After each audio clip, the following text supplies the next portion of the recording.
नमस्कार दोस्तों। आपका अपने चैनल सरल ज्योतिष एंड एबीसी ऑफ एस्ट्रोलॉजी में स्वागत है। दोस्तों, पीछे हम लोग धन भाव की बात कर रहे थे और हम लोग जान गए हैं कि कब आदमी धनी होता है और कब निर्धन होता है। तो चलिए, धन के अलावा जो बातें हम धन भाव से यानी कि दूसरे भाव से जान सकते हैं, आज उनकी बातें करते हैं। तो दोस्तों, सबसे पहले है धन भाव और कुमार अवस्था। दोस्तों, लग्न से हम जन्मकालीन और शैशवकालीन बातों का विचार करते हैं, यानी कि आदमी जब पैदा होता है और जो वो गोद में होता है, छोटा बच्चा होता है।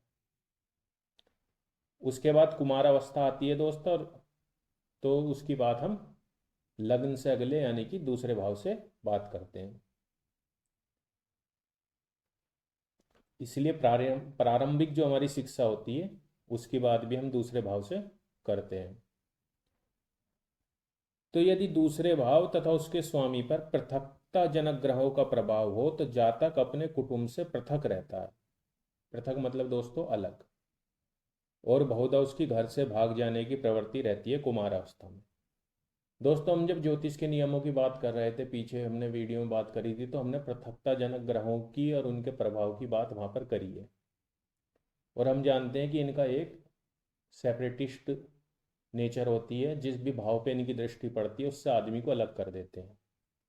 तो यदि इनका दूसरे भाव पे प्रभाव होगा दोस्तों, तो हो सकता है कि बच्चा अब जो है अपने कुटुंब से दूर हो जाए।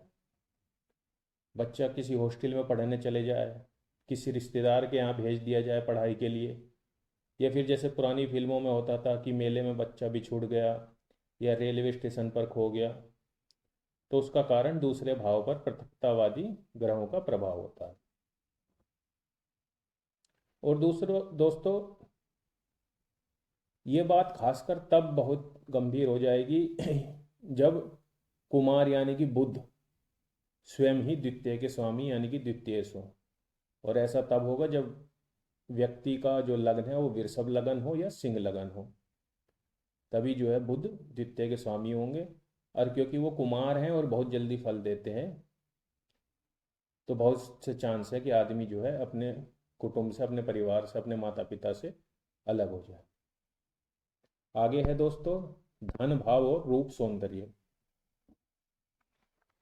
दोस्तों, लग्न सिर है तो दूसरा भाव मुख है, मुंह है। और मुख का जो है सुंदरता से गहरा संबंध होता है। मुख की शोभा, मुख की बनावट, इस पे हमारी सुंदरता काफी हद तक डिपेंड करती है। तो यदि द्वितीय भाव का स्वामी बुध अथवा शुक्र हो और बली होकर शुभ ग्रहों से दृष्टि या युति में हो, तो मनुष्य सुंदर मुख वाला और दर्शनीय होता है।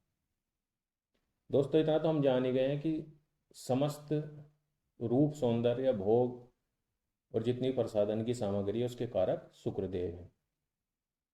और बुध देव की स्तुति में कहा गया है कि रूपेणा प्रतिमम बुधम, यानी कि बुध जो है अति रूपवान है। तो यदि ये दोनों दूसरे भाव से शुभ संबंध बनाएंगे तो व्यक्ति जो है वो सुंदर होगा, खूबसूरत होगा। आगे है दोस्तों धन भाव और वाणी। धन भाव जो है दोस्तों अगर एक लाइन में हम कहें किस चीज को रिप्रेजेंट करता है तो वो है धन, वाणी और कुटुंब। तो अब हम वाणी की बात करते हैं। वाणी दोस्तों मुख का हिस्सा है। तो यहाँ पर भी ज- अगर वाणी के कारक ग्रह बुध और बृहस्पति यदि द्वितीय के साथ निर्बल, पाप युक्त या पाप दृष्ट हो, तो वाणी में दोष हो जाएगा दोस्तों। आदमी हकला सकता है, बोलने में उसे कोई अड़चन हो सकती है। यह हो सकता है कि जब बोले तो गंदा बोले जो किसी को प्रिय ना लगे, अथवा मुख और जीव्या में रोग होता है दोस्तों। यहाँ पर दोस्तों हम ज्योतिष के उस बुनियादी नियम की बात कर रहे हैं जो हमने पीछे जाना हुआ है, और वही लागू होता है भाव भावेश कारक का। यहाँ हम देख रहे हैं कि भाव पे, भावेश पे और कारक पे यदि पाप ग्रहों का संबंध हो जाएगा तो जो है उसका अशुभ फल मिलेगा। अगला नियम है दोस्तों, यदि द्वितीय और गुरु दोनों अष्टम स्थान में हो तो मनुष्य गूंगा हो सकता है वो बोले ही ना। और इसी के साथ साथ दोस्तों यदि द्वितीय गुरु तथा बुद्ध तीनों बलवान हो तो मनुष्य वाद विवाद में, तर्क में, भाषण देने में, उपदेश देने में निपुण होता है। यदि ये शुभ हैं दोस्तों, भाव भावेश और कारक, तो उसके शुभ परिणाम के अनुसार उसकी वाणी जो है वो शुभ होगी, अच्छी होगी। और जो वाणी के कार्य हैं, वाद विवाद, भाषण, उपदेश, उनमें वो व्यक्ति निपुण होगा। अगला नियम है दोस्तों द्वितीय भाव और संगीत विद्या के बारे में। तो दोस्तों यदि द्वितीयेश, पंचमेश और शुक्र में किसी भी प्रकार का संबंध हो तो मनुष्य संगीत का जानकार होता है या संगीतज्ञ होता है। तो द्वितीय भाव दोस्तों वाणी का भाव है, पंचम भाव जो है विद्या का भाव है, और जो शुक्र हैं ये वाणी को संगीत में सुरीला व सुसंस्कृत बनाते हैं। तो इसलिए अगर इन तीनों में कोई भी संबंध बन गया तो व्यक्ति संगीतज्ञ होगा। आगे दोस्तों हमारे शास्त्र कहते हैं दूसरे भाव और नेत्र ज्योति की बात करते हैं। तो दोस्तों नेत्र ज्योति के कारक हैं सूर्य और चंद्रमा। ये यदि निर्बल होकर शत्रु राशि में हो और इन पर मंगल की दृष्टि भी हो तो दृष्टिनाश हो सकता है, आंखों से दिखाई ना दे। या बहुत ही खराब कंडीशन है तो व्यक्ति जन्मांध भी हो सकता है। अगला नियम है दोस्तों द्वितीय भाव और संन्यास के विषय में। तो जैसी अभी हमने बात की दोस्तों कुमार अवस्था वाली, वही नियम है। द्वितीय भाव और इसके स्वामी पर पृथकतावादी ग्रह का प्रभाव हो तो मनुष्य धन व कुटुंब से दूर हो सकता है। तो दोस्तों धन और कुटुंब को छोड़ना ही एक तरह से संन्यास का परिचय है। तो संन्यास के और भी नियम है दोस्तों, अगर ये सारे होंगे तो आदमी बिल्कुल सन्यासी बन जाएगा।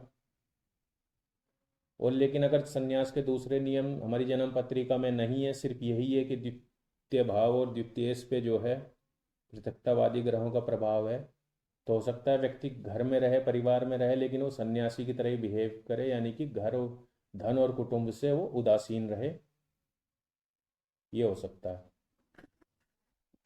आगे है दोस्तों मार्केश द्वितीयेश।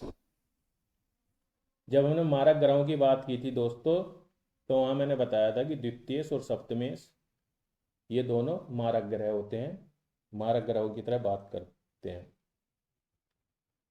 तो यदि द्वितीयेश की दशा में सप्तमेश, द्वादशेश आदि आयु नाशक ग्रहों की अंतर्दशा आ गई तो व्यक्ति को मृत्यु तुल्य कष्ट मिलता है दोस्तों। और यदि मृत्यु का खंड आ गया तो हो सकता है कि उसकी मृत्यु भी हो जाए। तो ये दोस्तों कुछ और बातें थी जो धन के अलावा भी हम धन भाव से जान सकते हैं। प्लीज़ लाइक कीजिए, सब्सक्राइब कीजिए। आशा करता हूँ आपको आज की वीडियो अच्छी लगी होगी। अगली वीडियो में हम जानेंगे कि धन भाव में 9 के 9 ग्रहों का होने का क्या प्रभाव होता है। नमस्ते, धन्यवाद।